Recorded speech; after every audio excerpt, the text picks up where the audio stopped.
वालेकुम। वालेकुम अस्सलाम सर। आवाज आ रही है सबको? जी सर, आ रही है। चलिए गुड। अच्छा, आप मुझे ये बताएं कि development of dentition and occlusion में क्या चीज़ें समझ नहीं आई। मुझे तो मैसेज आया था कि जी नोला स्टेजेस जो है वो हमें समझ नहीं है। सर हमें मसला ट्रीटमेंट प्लानिंग में है, डायग्नोसिस एंड ट्रीटमेंट प्लानिंग उसकी मतलब इम्पोर्टेंट ये। और मुझे बेटा जो मैसेज आया है सर फिरोज साहब का, एक तो डेवलपमेंट ऑफ डेंटिशन जिसमें उन्होंने कहा कि जी नोला स्टेजेस स्पेशली, दूसरा जो है वो डायग्नोसिस एंड ट्रीटमेंट प्लानिंग, और तीसरा वो था ग्रोथ रोटेशंस, ऐसे ही ये तीन। Yes sir. हाँ, ये तीन टॉपिक्स जो है ना कि जी स्टूडेंट्स बिल्कुल। चाहते हैं कि जी ये रिवाइज करा लें मतलब। चलिए आज development of dentition and occlusion कर लेते हैं, इसको क्विकली रिव्यू कर लेते हैं क्योंकि इतना तो नहीं है, लोला स्टेजेस पे थोड़ा सा हम लोग कर लेंगे। ठीक है। Right sir. चलिए।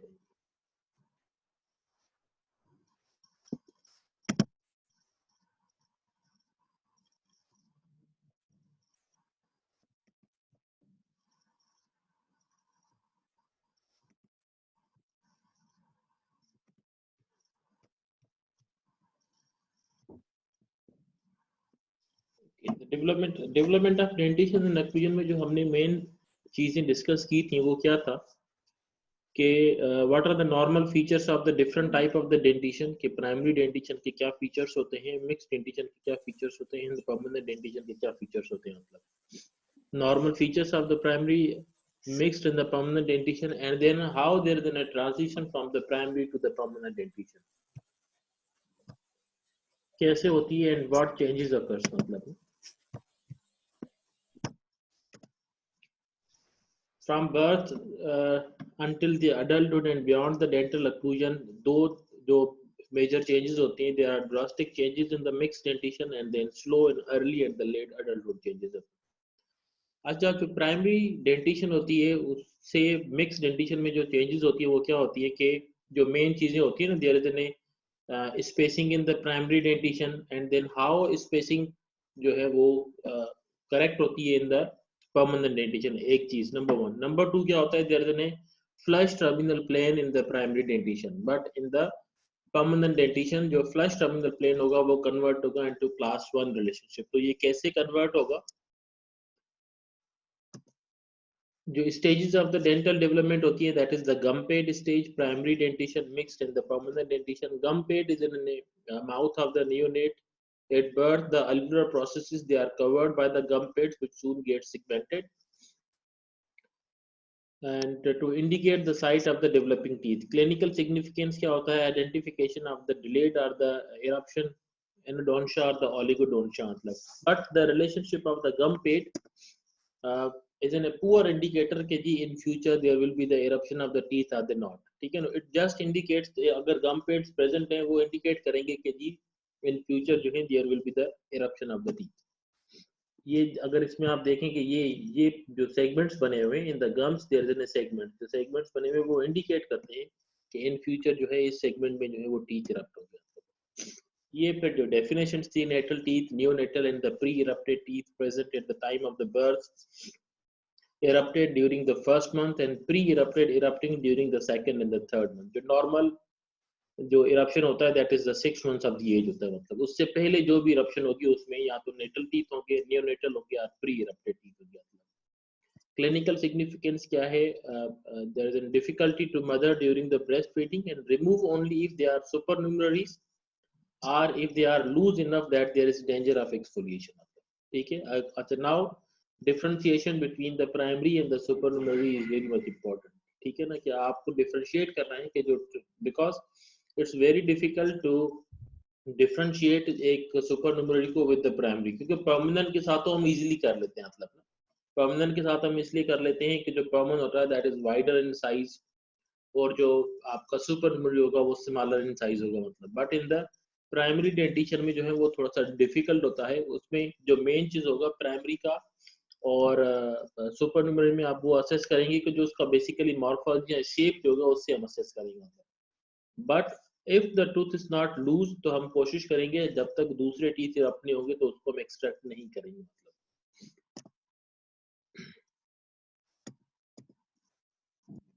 Primary dentition is from the 6 months until the 6 years of the age. ये जो पीरियड होता है that is the primary dentition stage, क्योंकि 6 months में जो आपका first permanent tooth primary tooth होगा वो इरप्ट होगा, एंड 6 years में जो है वो फर्स्ट परमानेंट टूथ इरप्ट होगा। तो ये जो फेज होगा that is the primary dentition stage होगा। मतलब ये इरप्शन टाइमिंग से आप द डिफरेंट जो प्राइमरी टीथ है मतलब किस एज में आएंगे, and this is the sequence of eruption of the primary teeth. हमने लास्ट टाइम भी डिस्कस किया था what is important between the sequence of the eruption and the timing of eruption. तो हमने कहा था जो सीक्वेंस ऑफ इरप्शन है it is more important as compare to the timing, क्योंकि टाइमिंग में तो वेरिएशन हो सकती है, प्लस माइनस 6 months देखें लिखा हुआ है ना कि 6 months तक अगर if there is generalized variation तो वो तो नॉर्मल है मतलब, but the sequence should be normal.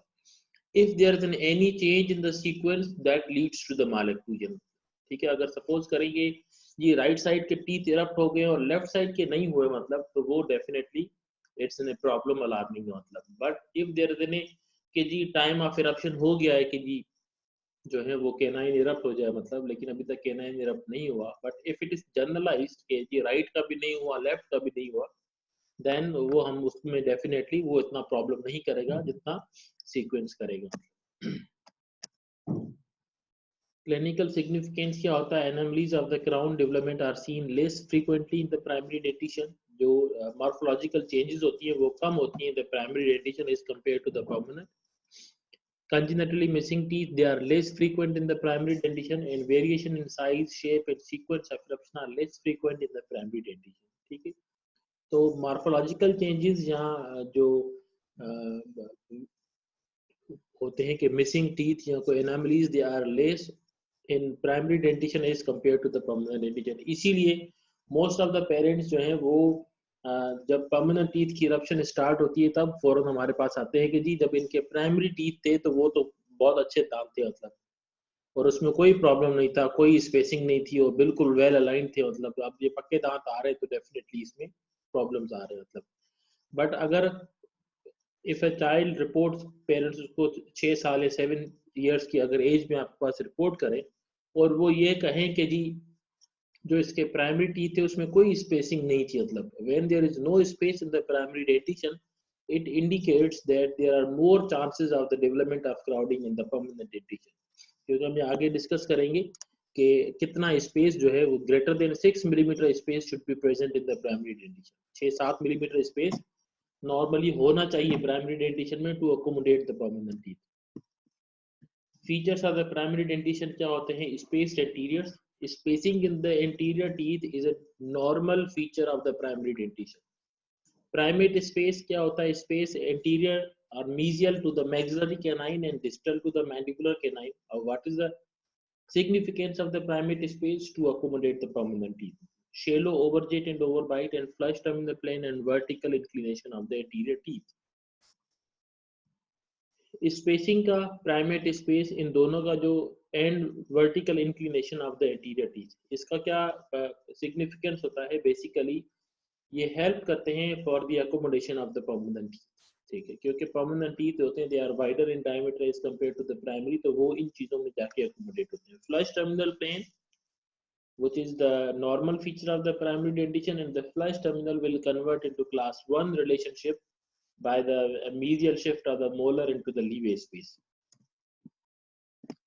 ये spacing है in the anterior teeth, generalized spacing and space mesial to the maxillary canine and distal to the mandibular canine is the primate space. ये लिखा हुआ है the significance of the space of now the spacing greater than 6 millimeter, very little chance that child in the permanent dentition will develop the crown. So the spacing is a normal feature of the primary dentition and should be present. अगर कोई parent report करते हैं कि जी इनको spacing नहीं थी in future, तो आप उनको बता दें कि जी कितना जो है वो 70-80% चांस होता है कि चाइल्ड जो है वो will develop the crowding in the, ये लिखा हुआ है ना कि when there is normal alignment of the deciduous dentition मतलब means there is no crowding, तो 2/3 will be with the crowding in the permanent dentition. The flush terminal plane means the end-to-end relationship. The distal surface of the maxillary and the mandibular primary molar that would be the one plane that is known as the flush terminal plane. And this is the mesial step and this is the distal step relationship. In flush terminal plane, both the maxillary and the mandibular plane, they are at the same level anterior posterior. Mesial step and the distal step are also seen in the primary dentition. In mesial step relationship, maxillary terminal plane is relatively more posterior than the mandibular terminal plane. And in distal relationship, the maxillary terminal plane is relatively more anterior than the mandibular. So बोलते हैं कि mesial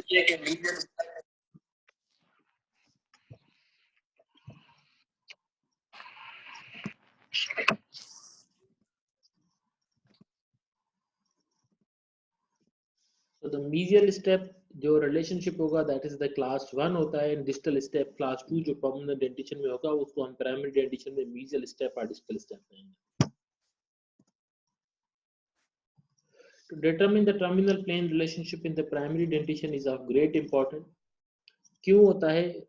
Because the erupting permanent first molars are guided by the distal surface of the second primary molar as they erupt into the occlusion. Now, why to assess the molar relationship in the primary dentition? Because the permanent जो molar होंगे वो erupt होते हैं on the distal surface of the जो second primary molar होगा. Now, if it is in a flush terminal plane, तो molars जो है permanent molar flush terminal plane में erupt होंगे and then they will convert into class 1 relationship. But if there is a mesial step, so the mesial step will convert into class 3 relationship. If there is a distal step will convert into class 2 or end-on relationship. So this is the flush terminal plane that will convert into class 1 relationship. ये flush terminal है, convert होगा into class 1. This is the mesial step that will convert into class 3 relationship. This is the distal step that will convert into end-to-end. ये जो distal step होगा, this is an end-to-end relationship. So at the end जो है, after mesial drifting of the molars will convert into end-to-end relationship. Now the flush terminal देखेंगे convert होगा into class 1 relationship, mesial step into class 3 and distal step into end-on relationship. Primary teeth resorption. It was thought that primary tooth resorption is associated with the eruption of the permanent successor. Primary teeth may resorb even in the absence of the permanent teeth. Inflammation and occlusal trauma will hasten the tooth resorption and delayed if the primary teeth are absent. अच्छा, sometime क्या होता है जो हमारे पास patients report करते हैं उसमें mostly जो है आपका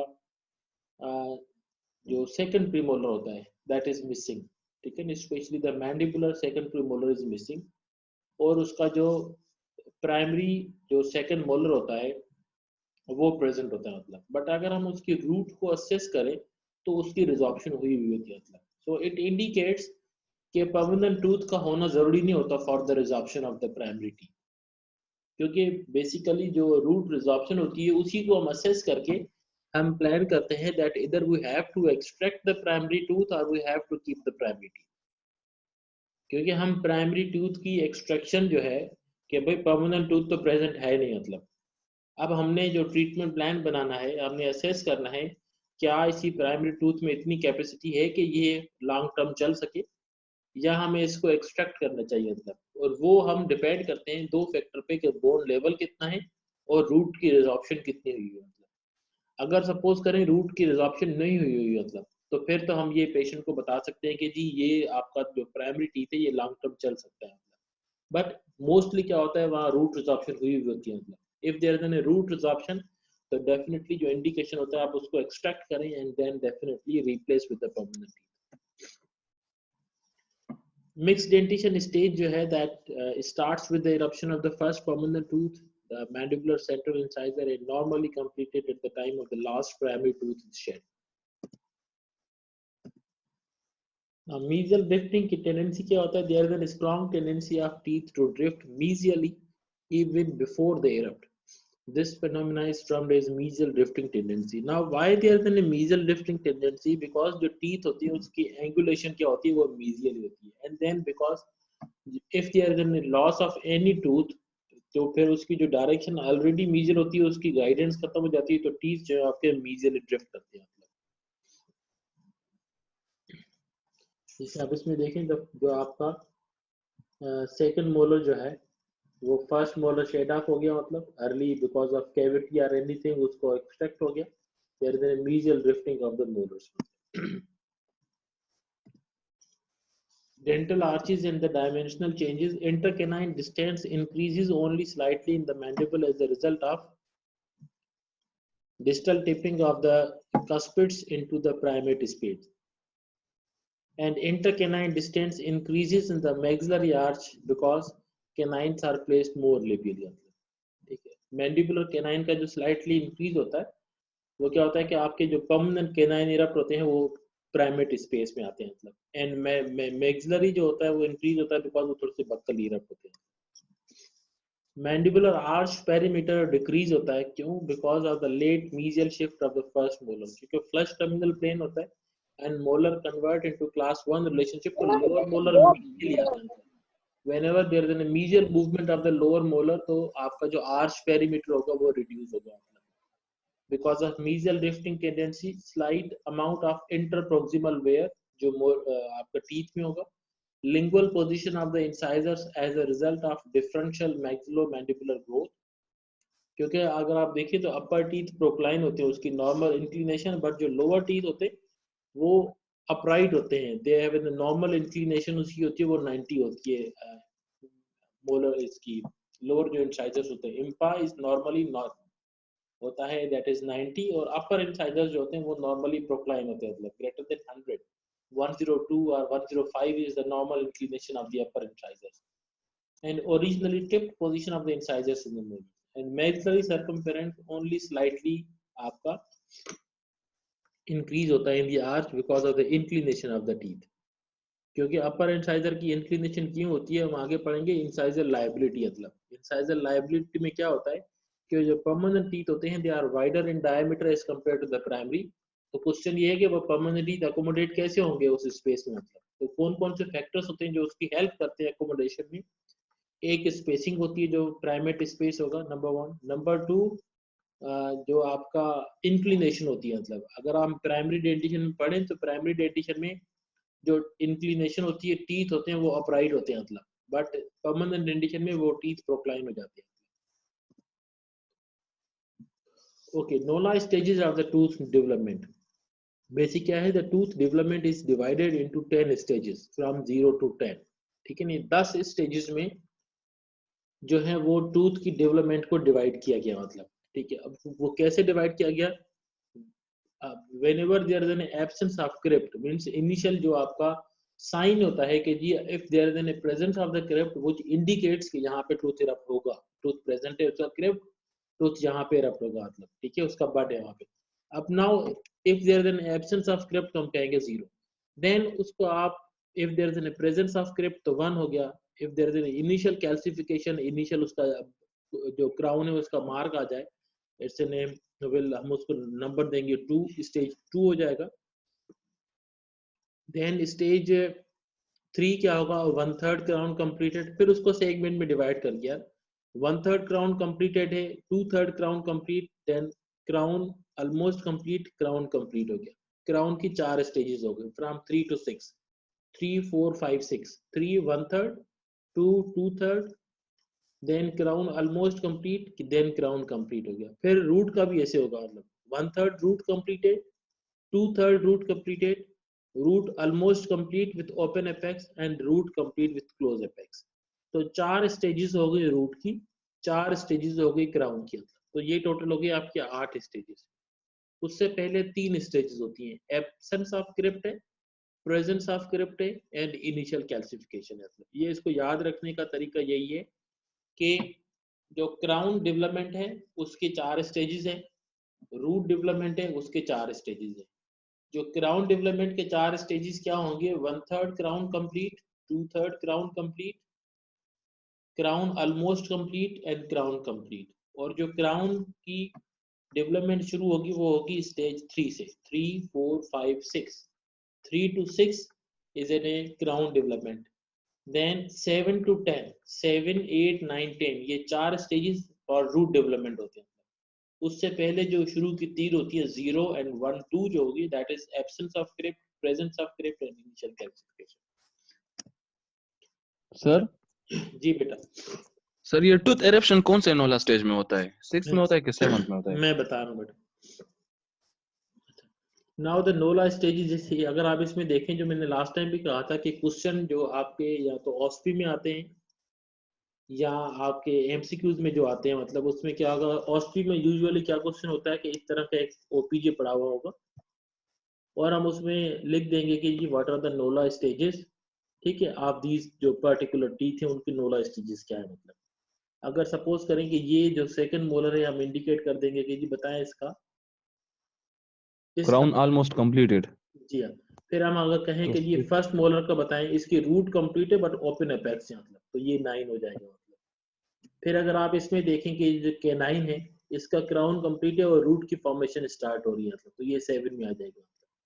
फिर अगर आप ये सेंट्रल देखें, इसकी भी अभी तक रूट ओपन है, तो ये स्टेज 9 में हो जाएगा।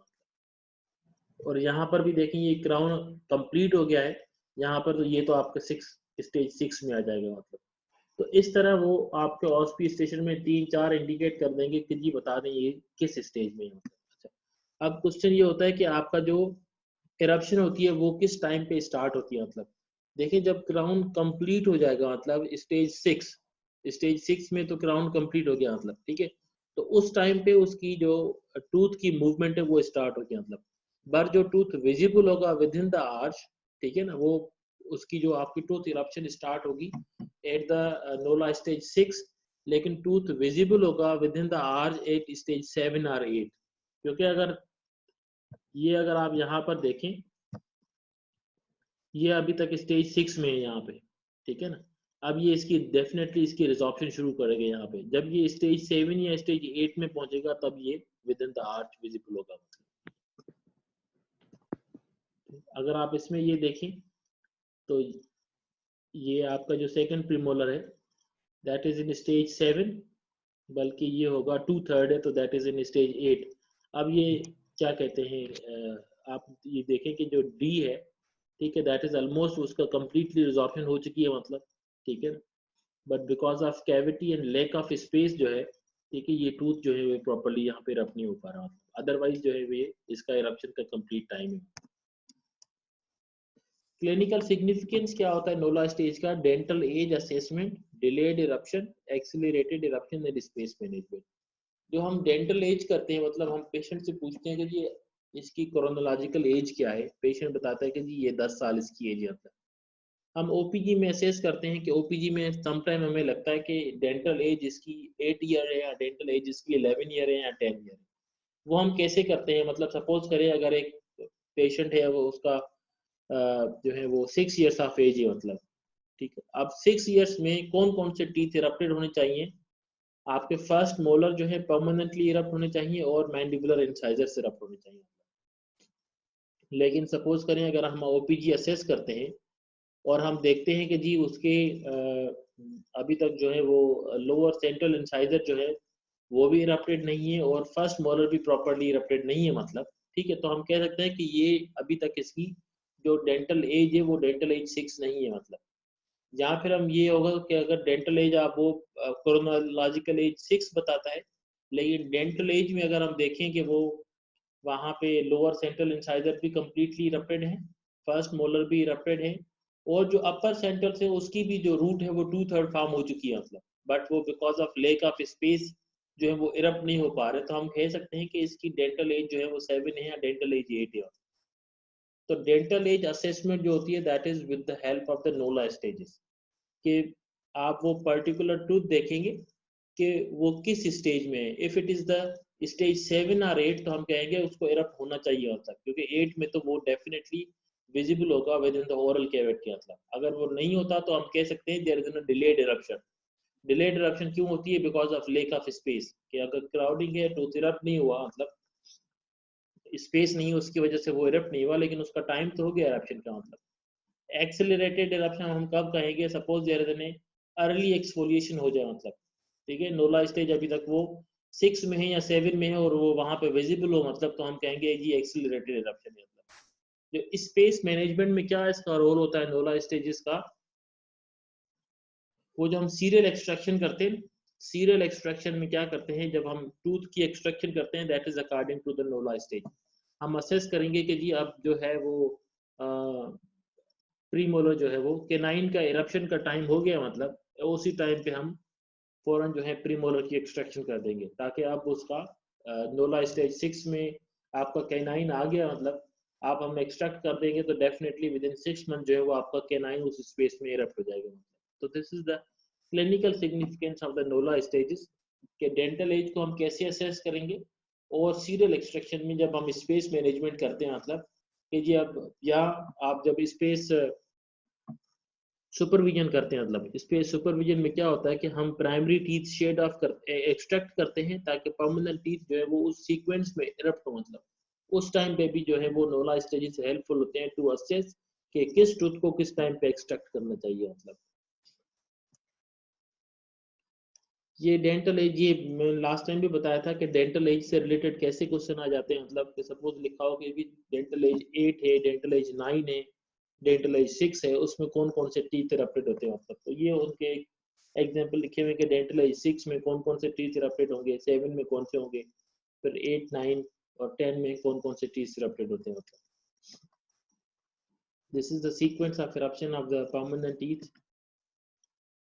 Okay. Significant of the dental age क्या होता है? If lower fourth erupt ahead of the lower three, then primate space cannot be used for unraveling of 1 to 2 millimeter normal crowding at that age leading to the malocclusion. Normally क्या होता है कि lower canine पहले erupt होते हैं, 4 बाद में होते हैं, मतलब लेकिन अगर first premolar पहले erupt हो जाए तो definitely जो anterior में जो crowding होती है उसके relieve होने के chances कम होते हैं। मतलब if 7 erupt ahead of the 5, normally 5 पहले erupt होगा, 7 बाद में होता है, मतलब but if there is an early eruption of the 7, then there will be the mesial tipping of the 6 and second premolar will erupt ectopically leading to the malocclusion. If teeth of the one side erupt but of opposite side delay by more than 6 months, definitely problems occur। मतलब मैंने कहा ना sequence में whenever there is any problem तो वो malocclusion का करेंगे। मतलब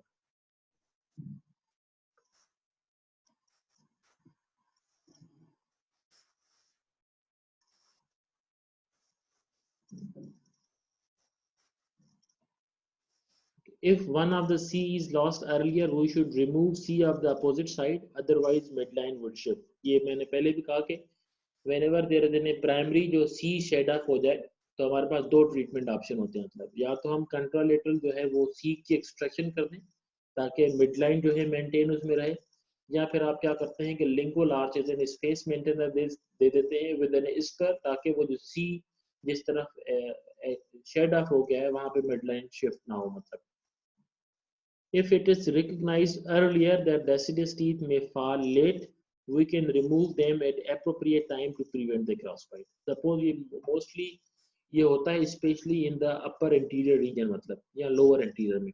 अब normal जो path of eruption होता है of the anterior teeth वो क्या होता है, lingually होता है। lower भी teeth आपके lingually erupt होंगे, ठीक है, लिंगुअल पोजीशन से आएंगे एंड प्राइमरी टीथ को एक्सट्रैक्ट करेंगे, शेड ऑफ करेंगे एंड अपनी पोजीशन नॉर्मल अचीव करेंगे। But some time what happen कि क्योंकि आजकल के बच्चे जो है वो सॉफ्ट डाइट ज़्यादा इस्तेमाल करते हैं, because of the soft diet muscular activity नहीं होती, जो टीथ है वो सॉफ्ट टिश्यू में पड़े होते हैं लेकिन शेड ऑफ भी नहीं होते हैं। मतलब तो उसमें क्या होता है, आप देखेंगे टीथ लिंगुअली आते हैं एंड जो क्रॉस बाइट डेवलप हो जाती है बट परमानेंट प्राइमरी टीथ जो है वो आगे बढ़े हुए होते हैं। मतलब तो इफ अ पेशेंट रिपोर्ट्स और परमानेंट टीथ लिंगुअली अगर विजिबल हो रहा है तो इमीडिएटली हम प्राइमरी टीथ की एक्सट्रैक्शन करेंगे, मतलब ताकि परमानेंट टीथ जो है वो अपनी नॉर्मल पोजीशन अचीव करें।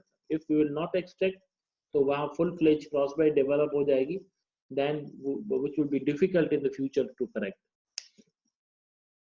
The resorption of root of C due to the eruption of lateral incisor indicates for serial extraction as a sign of potential crowding. Whenever there is any resorption of C by the eruption of the lateral incisor, which indicate कि जहाँ severe crowding है in the anterior segment, and it is a one indication or the sign for the serial extraction.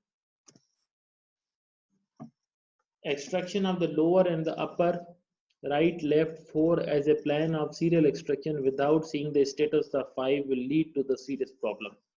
Definitely जब हम 4 की extraction करेंगे तो before that we should assess कि जो 5 है वो properly इस condition में है कि वो erupt होगा या नहीं होगा, मतलब और उसका पूरा space है या नहीं है, उसकी क्या condition है। After that we will plan the extraction of the premolar. Extraction of CD4, a normal pattern in serial extraction, but if status of 3 in the lower arch is such that if we extract C before D and it will accelerate eruption of 3, then again problem occurs. It should be diagnosed earlier, otherwise we would be unable to achieve the acquired result. DC4 is the alternative procedure. वो definitely जब हम serial extraction plan करते हैं तो accordingly serial extraction में हमारा basically main मकसद क्या होता है कि आपके जो incisors हैं, canine है और जो second premolar है, मतलब वो आपका normally erupt हो, ठीक है, और उसके लिए आप या तो आप पहले C की एक्सट्रैक्शन करें ताकि जो एंटीरियर टीथ है वो उसमें अनरेबल हो जाए, देन D की करें, देन 4 की करें. समटाइम जैसे इसमें लिखा हुआ है कि जी अगर सपोज करें कि हम C की एक्सट्रैक्शन करें रादर देन एंटीरियर अनरेवलिंग हो तो कैनाइन इरप्ट हो जाए, मतलब तो उस कंडीशन में डेफिनेटली हम C की नहीं करेंगे, पहले हम D की कर लेंगे, मतलब ताकि हम 4 की एक्सट्रैक्शन कर लें तो C को डिस्टल स्पेस मिले वो कैनाइन को जो है. Careful identification of ugly duckling stage so that midline diastema closure not be attempted before proper evaluation of the scenario. Diastema less than 2 mm is normal. However, diastema more than 2 mm needs investigation. Now, the ugly duckling stage होती है, that is because of the eruption of the canine. Whenever there is an eruption of the canine, तो canine क्या करते हैं, उसकी direction ऐसी होती है कि they push the root of the lateral incisor and then the central incisor to create the space in the midline upper anterior segment. तो उसको ugly duckling stage कहेंगे, which usually occurs at the age of the 9 years. So if there is any midline diastema at the age of the 9 years or 8 to 9 years and patient report करे तो OPG में हम assess करेंगे कि canine का eruption किस stage पे है. मतलब अगर हम देख रहे हैं कि केनाइन जो है वो पुश कर रहा है root of the lateral incisor, then definitely हम यही पेशेंट को एडवाइस करेंगे कि this space is because of the eruption of the canine. जब वो केनाइन अपनी नॉर्मल पोजीशन में इरप्ट हो जाएगा तो वो यूजुअली जो मिडलाइन डायस्टीमा होगा वो क्लोज हो जाएगा. मतलब delayed eruption क्या होगी, early loss of deciduous teeth will leads to the formation of fibrous tissue on the eruption site, hence delay the eruption. वो जो थिक फाइब्रस टिश्यूज हो जाते हैं कि अगर आप प्राइमरी टीथ जो एक अर्ली शेड ऑफ हो जाए एंड आपका परमानेंट टूथ उसकी वजह से जो टिश्यूज है आपके सॉफ्ट टिश्यूज उसमें थिक हो जाते हैं कि वो टीथ इरप्ट नहीं होता, then in that condition incision is required. हम इंसिशन कट लगा देंगे तो वो आपका टूथ जो परमानेंट टूथ है वो यूजुअली इरप्ट हो जाते हैं. अगर अब यहाँ पे देखें कि स्पेस भी पूरा पड़ा हुआ है, ठीक है, इवन आफ्टर दैट जो है वो टूथ इरप्ट नहीं हुआ, दैट इज बिकॉज के जो प्राइमरी टीथ है वो अर्ली शेड ऑफ हो गया होगा, उसकी वजह से ये टिश्यूज जो है वो काफी थिक एंड फाइब्रस हो गए. तो नाउ इसका यही है कि आप इनिशियल सिंपल जो है यहाँ पे कट लगाएंगे क्योंकि जो आपका टीथ है उसके ऊपर कोई बोन नहीं है, मतलब सिर्फ सॉफ्ट टिश्यू है. कट लगाएंगे तो आपका इंसाइजर विजिबल होगा, मतलब विजिबल होगा तो वो यूजुअली उसकी फिर इरप्शन जल्दी हो जाती है.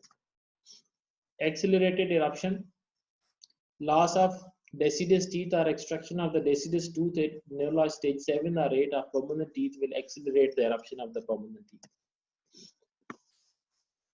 Two important aspects to be considered in the mixed dentition, वही जो पहले भी डिस्कस किए कि utilization of the arch perimeter and adaptive changes in the occlusion.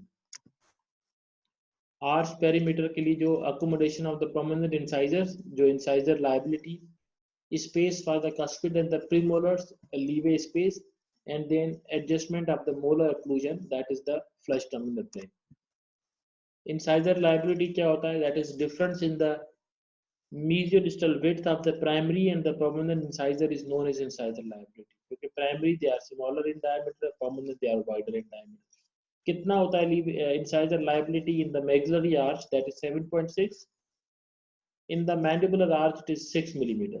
ठीक है, मतलब we need 6 mm space in the mandibular arch to accommodate the permanent teeth and 7.6 mm in the maxillary arch.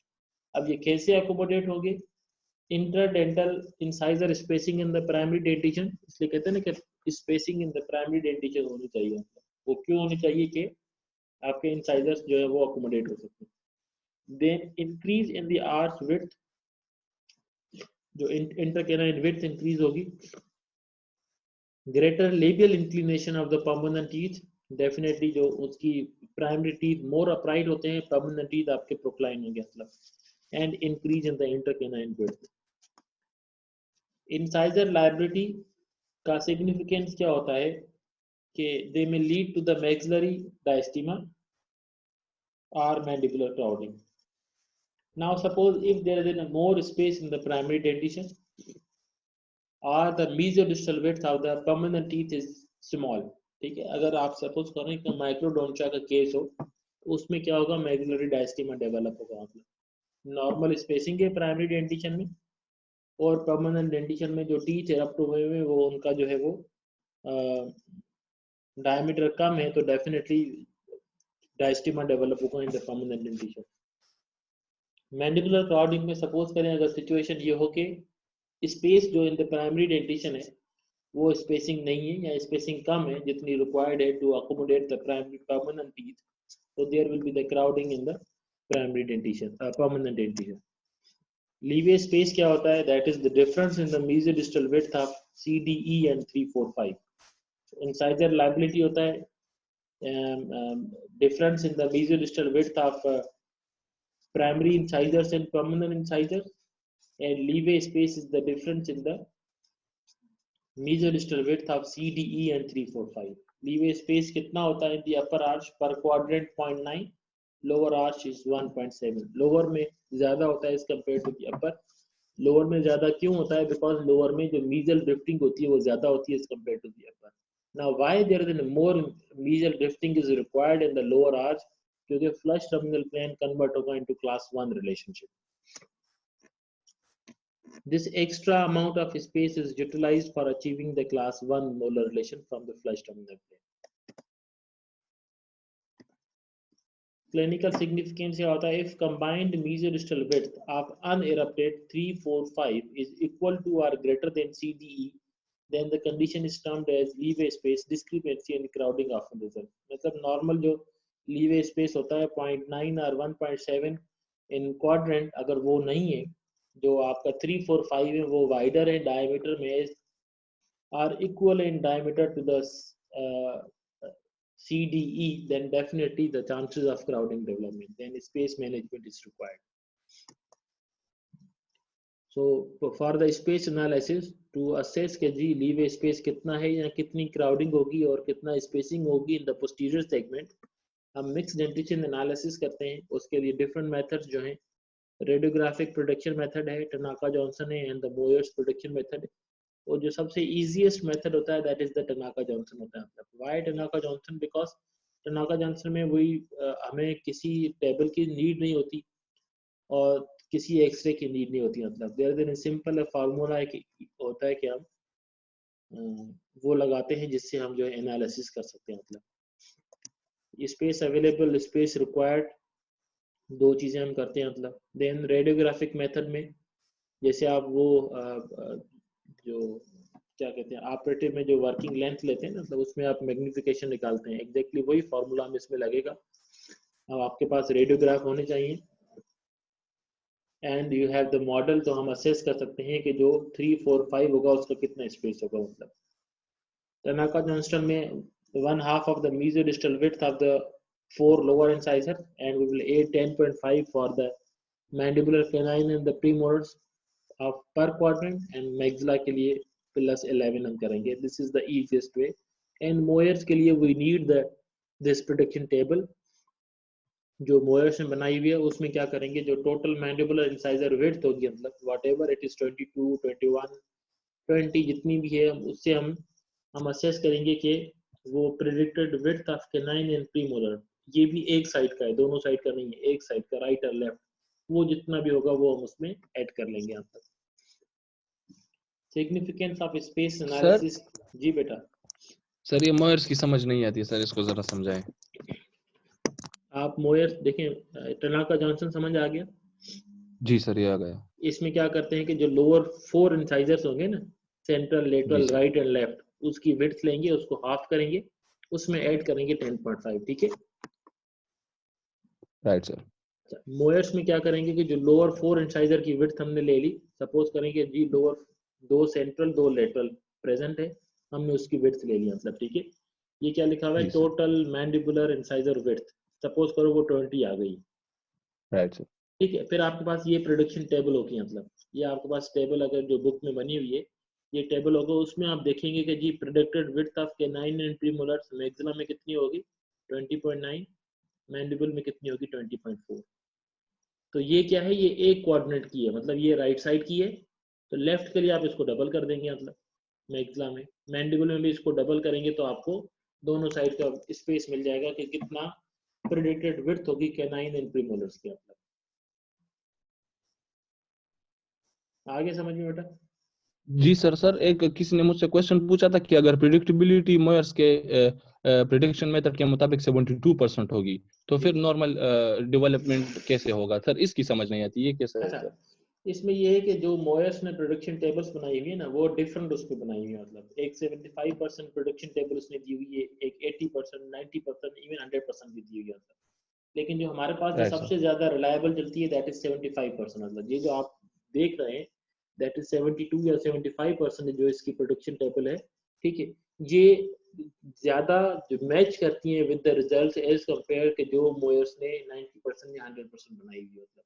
क्योंकि definitely ये जितनी भी research या जितनी भी इन्होंने ये रीडिंग्स बनाई हुई है वो हमारी पॉपुलेशन के हिसाब से तो नहीं है, मतलब, ठीक है, उन्होंने अपनी पॉपुलेशन के हिसाब से बनाई हुई है। लेकिन जो हमारी पॉपुलेशन में या यहाँ पर जो जितनी ज्यादा मैच करती हैं विद द रिजल्ट्स वो 75% मैच करती हैं, मतलब। इसीलिए अगर आप बुक्स में देखें तो वो उन्होंने भी मोस्टली जो है वो 75% जो आपकी जो उन्होंने प्रोडक्शन जो चार्ट बनाया हुआ वो 75% वाला दिया हुआ होता है, मतलब जिससे हम उसको असेस करते हैं कि कितना विड्थ होगा, मतलब। तो सर इसका मतलब ये है कि 75% चांस होगा कि नॉर्मल ओक्लूजन आ जाए, राइट? 75% जो है वो मैच करेगी कि सपोज करो कि जी आप 3, 4, 5 जो है ना, इसने जैसे कहा कि जी लोअर इंसाइडर की विड्थ है 20, ठीक है, और जो मैक्सिला या मैंडिबल में वो अकॉर्डिंग टू द मोयर्स कि जी अगर 20 मिलीमीटर जो है वो आपके इंसाइडर की विड्थ है तो 3, 4, 5 की विड्थ पर क्वाड्रेंट 20.9 होगी, मतलब, ठीक है। ये 75% चांस है कि इतना होगा, मतलब, ठीक है। अगर और सपोज करें कि वो इरप्ट होते हैं तो वेरी भी करेंगे तो वो 0.1 या 0.2 करेंगे, इससे ज्यादा नहीं करेंगे, मतलब। जी क्योंकि सर। जी सर। अच्छा वो इसे क्यों हम कहते हैं, क्योंकि अगर आप मोयर्स का जो 75% प्रोडक्शन टेबल का रिजल्ट को देखें, फिर आप जो है वो टनाका जॉनसन से करें, फिर आप रेडियोग्राफिक मेथड से करें, अगर आप ये तीनों मेथड मैच करेंगे तो वो यूजुअली एक ही रिजल्ट आता है, मतलब ऑलमोस्ट 0.1 या 0.2 का फर्क होता है, लेकिन वो भी वेरी रेयर। आप मोयर्स में और टनाका जॉनसन में 0.1 मिलीमीटर का फर्क होता है, मतलब ये अगर आप किसी भी केस में करके देखेंगे ना, आप जी सर। सपोज, ठीक है, तो वो 0.1 का फर्क होता है कि जी इसमें 20.9 आ रहा है तो उसमें 21 आएगा, मतलब, ठीक है। तो यूजुअली जो 75% वाली जो प्रोडक्शन टेबल है वो ज्यादा मैच करती है एज कम्पेयर के आप 100% वाली ले लें, क्योंकि अगर 100% वाली प्रोडक्शन टेबल हम ले लेते हैं ना, मतलब, तो वो फिर जी सर। जो आपका टनाका जॉनसन या रेडियोग्राफिक मेथड है उससे ज्यादा वेरी कर जाती है, मतलब। आगे समझ में बेटा? जी सर। जी सर। सिग्निफिकेंस क्या होता है of space analysis, space management में जो चीजें होती हैं, जो चीजें हम करते हैं that is space maintenance, space regaining, space supervision या सीरियल एक्सट्रैक्शन। स्पेस मेंटेनेंस क्या होता है, whenever there is any loss of primary truth, आप उसी स्पेस को मेंटेन रखें ताकि वहां परमानेंट ट्रूथ इरप्ट हो तो वो मेंटेनेंस हो। स्पेस रीगेनिंग क्या होगी, if there is any early loss of primary truth और आप स्पेस मेंटेनर ना दे सके वहां पे, तो definitely there will be a mesial drifting of the posterior teeth mesial drift करेगा एंड वो loss the space of the permanent teeth। हम उस जो permanent tooth जो mesial drift हो गया है उसको वापस अपनी ओरिजिनल पोजीशन में ले जाएं, that is the space regaining. Then space supervision क्या होता है, स्पेस सुपरविजन होता है if there is an anterior crowding of 1 to 2 millimeter or 3 millimeter, अगर anterior crowding है we shift the anterior crowding into the posterior leeway space, that is the space supervision। and serial extraction क्या होती है, whenever there is a severe crowding in the mixed dentition या primary dentition में हो, then we will plan the serial extraction ताकि during the transition from primary to the permanent dentition during mixed dentition हम जो teeth की extraction कर दे ताकि crowding develop ना हो, मतलब। ये स्पेस मेंटेनेंस की indication early loss of primary incisors हैं, loss of C D or E. ये different space maintainer, lingual arch as an space maintainer, ये partial denture as an space maintainer, and band and loop as an space maintainer, ठीक है। And एक है क्या कहते हैं, band and loop as an space maintainer, and ये जो दिया हुआ है digital shoe as an space maintainer, ठीक है। ये शायद usually digital shoe as an space maintainer की जो इंडिकेशन होती है whenever there is an early loss of second molar, second primary molar before the eruption of the first molar, तो उस वक्त हम क्या करते हैं, ये digital shoe as an space maintainer देते हैं। क्यों? बिकॉज जो आपका सेकंड मोलर होता है वो गाइड करता है टू द फर्स्ट मोलर को, उसका जो digital surface. Now this is basically ये गाइडेंस प्रोवाइड करेगा टू द फर्स्ट मोलर को कि उसने इस पोजीशन में नॉर्मल इरप्ट करना है। मतलब अगर सपोज करें हम digital shoe as an space maintainer नहीं देंगे तो प्रॉब्लम क्या होगा, ये आपका मोलर जो है इरप्शन से पहले ही मीजली ड्रिफ्ट करेगा and it will loss the space of the second जो प्री मोलर है उसका। Space regaining, early loss of deciduous teeth will lead to the space loss by drifting of teeth into the space if space maintainer is not given at the required time. Space regaining means to recreate the lost space so that permanent tooth can come into the arch. Sometimes permanent tooth is missing and after regaining the lost space, prosthesis is provided. वो depend करता है कि what is the treatment plan. Open coil spring जो most commonly use होता है to recreate the space. This is the open coil spring. Now even in the primary teeth आप screws होते हैं different, वो भी use कर सकते हैं। मतलब आप primary appliance दे दें, removable appliance दे दें, and we will simply use an screw, वो screw भी जो है वो आपके molar को distally move करेगा to recreate the space.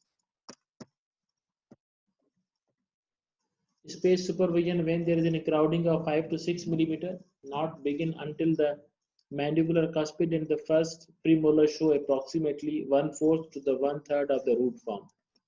इसमें ये होगा कि primary teeth are extracted serially to provide an eruption sequence of 3, 4, 5 in the mandible and 4, 3, 5 in the maxilla. Late major shift of the mandibular first molar does not occur. Late major shift इसकी क्यों नहीं होगी? मतलब because जो leeway space है वो हमने तो एंटीरियर क्राउडिंग को दे दिया। मतलब एंटीरियर क्राउडिंग जो है वो हमने करेक्ट की इनटू द लीवे स्पेस। अब मोलर के लिए स्पेस ही नहीं है कि वो मेजर शिफ्ट। यूजुअली जो स्पेस सुपरविजन होगी वो होगी in condition when there is an major step, ठीक है। But suppose if the patient is the in the flush terminal plane and हमने स्पेस सुपरविजन करनी है, देन जब परमानेंट डेंटेशन होगी तो उसमें डेफिनेटली या तो हम ग्रोथ मॉडिफिकेशन के लिए जाएंगे या फिक्स्ड ब्रेसेस के लिए जाएंगे ताकि उसका जो मोलर रिलेशनशिप है वो हम करेक्ट कर सकें। ये स्पेस सुपरविजन आप मीजल स्टेप में कैसे करेंगे और क्लास एंड ऑन में कैसे करेंगे, ये लिखा हुआ है कि कौन सा टूथ जो है वो किस टाइम पे आप एक्सट्रैक्ट करेंगे। नाउ सीरियल एक्सट्रैक्शन, उसकी इंडिकेशन क्या है? क्लास 1 रिलेशनशिप होना चाहिए and facial skeleton must be balanced, मतलब कोई skeletal problem नहीं होना चाहिए in the serial extraction। मतलब anterior posteriorly and vertically and transversely जो है तीनों डायमेंशन में कोई skeleton problem नहीं होना चाहिए।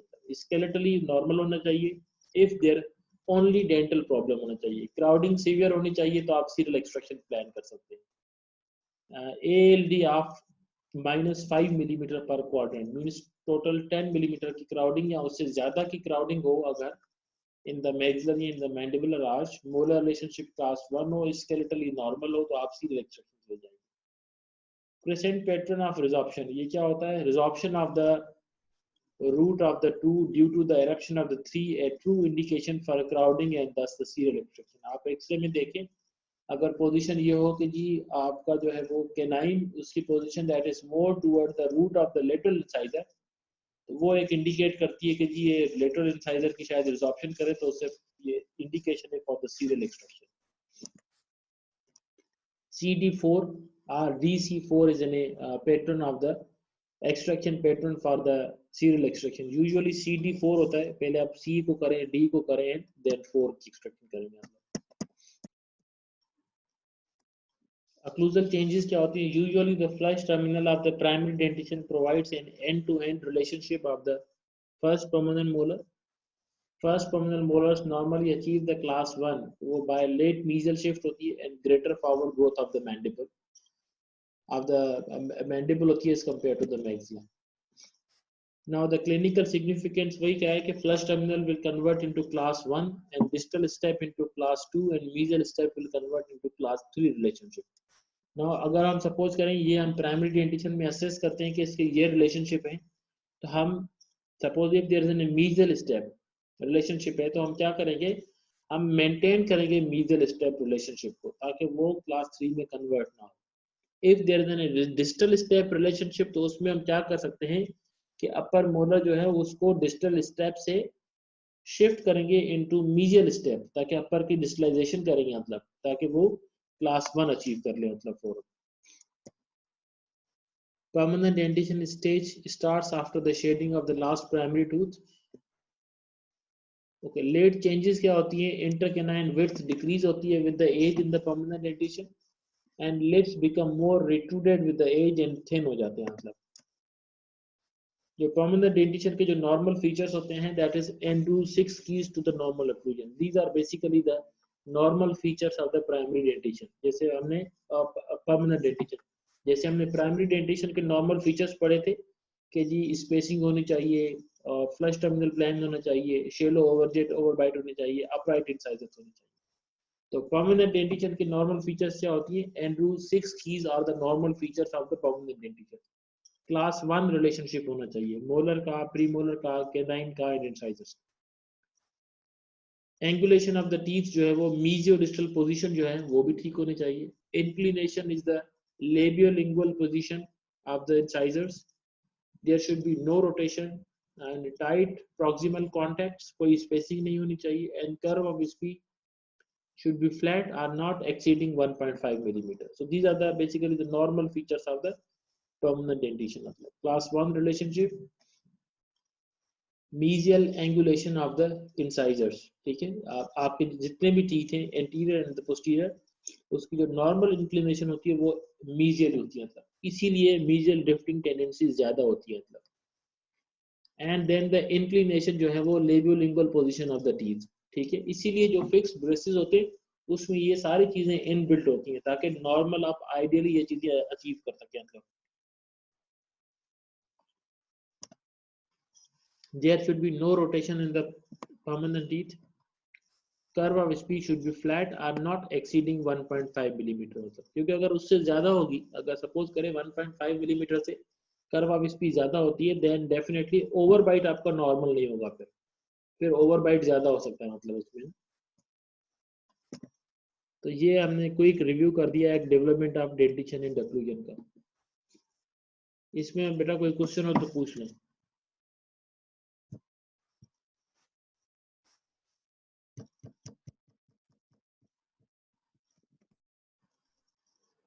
किसी ने कुछ पूछना है बेटा?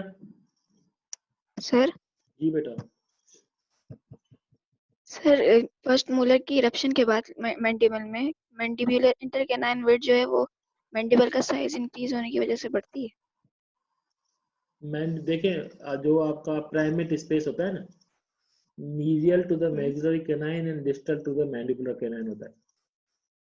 जो distal to the mandibular canine होता है ना, तो जो प्राइमरी पोजीशन होती है ना कैनाइन की, ठीक है, जो परमानेंट कैनाइन होगा वो उसकी टिप थोड़ी सी डिस्टल होगी, मतलब वो जैसे ही डिस्टल आर्च में जाएगा तो उसकी इंटरकैनाइन विड्थ इंक्रीज होगी. सर मैंडिबल की जो ग्रोथ होती है वो बढ़ती है, इंटरकैनाइन विड्थ जो होती है इंक्रीज जब होती है. इंटरकैनाइन विड्थ जो मैंडिबल की इंक्रीज होगी that is approximately 8 to 9 years तक इंक्रीज होती है. सही. चले हम नेक्स्ट सैटरडे को या तो जो है वो ट्रीटमेंट प्लानिंग हम करेंगे, या तो जो पेपर था जो मिड टर्म वाला तो वो हम डिस्कस कर लेंगे. ठीक है जी. जी सर. चले, थैंक यू सर. अल्लाह हाफिज़. अस्सलाम वालेकुम.